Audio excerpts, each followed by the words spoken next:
Hey everybody, I'm just going to show you something really quick that the Lord showed me in Psalm 109. Just these first 5 verses. I'm going to read them here really quick and then just kind of bring out a few points that just made me realize that this is how actively I find that my spiritual enemy attacks me in my life. So the verses go, "Be not silent, O God of my praise, for wicked and deceitful mouths are opened against me, speaking against me with lying tongues. They encircle me with the words of hate and attack me without cause. In return for my love, they accuse me, but I give myself to prayer. So they reward me evil for good and hatred for my love." Now, this is a psalm that was written by David. He had many earthly enemies and went through a lot of horrible things. But for me, this passage really speaks about spiritual warfare. I don't feel like I have somebody on this earth currently actively hunting me down to kill me. But I do believe that I have a spiritual enemy that is actively hunting me to kill me.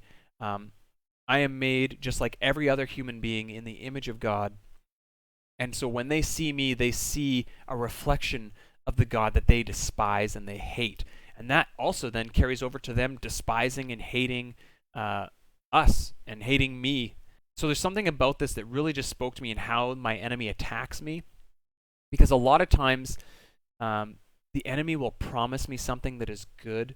So really, like he's saying in verse 2, speaking against me with lying tongues.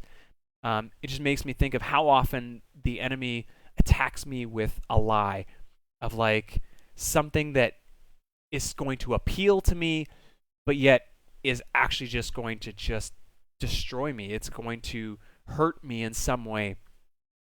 And then when that happens, like it says after that in verse 4, then in return for my love, they accuse me. Or in verse 5, they reward me evil for good and hatred for my love. So when the enemy tricks me, it tempts me, it brings me into sin, promising me all these good things, then I go, okay, I believe you. For whatever reason, I push what's true and what Jesus says about who I am, and I chase after the lie, and then the enemy then goes, I gotcha. Look at you. You're not following. You're not doing what you're supposed to be doing. You failed here. You failed there. And it just attacks me, really, is what it does. But the real truth that has to be remembered, and that I have to remind the enemy, even after all this happens, is that, yeah, but my actions, currently, my current actions and my failures do not affect the end result and the end goal. Like, yeah, I messed up, but look what he did. And point him back to the cross and what Jesus accomplished. You know, the greatest irony of the cross and the demonic powers and Satan, and that was Satan did everything he could to kill Jesus and to destroy that ministry. And in killing him, he gave us the only possible way to be saved from ourselves and from our own destruction. Like, what a great irony that he takes what looks like his greatest victory and creates his greatest loss. I think it's just incredible that you can look at it and go, like, we've already won.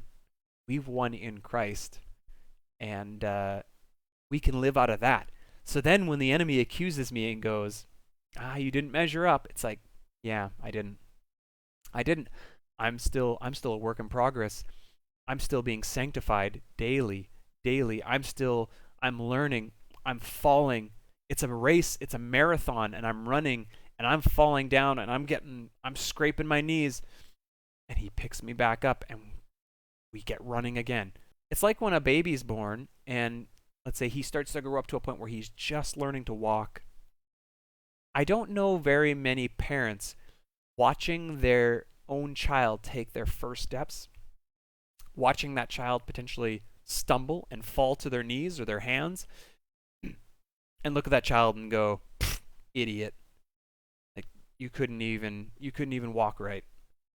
Like, no. Like, right now we are like children and the Lord is slowly just sanctifying us to make us more like Him. Oh, I love that.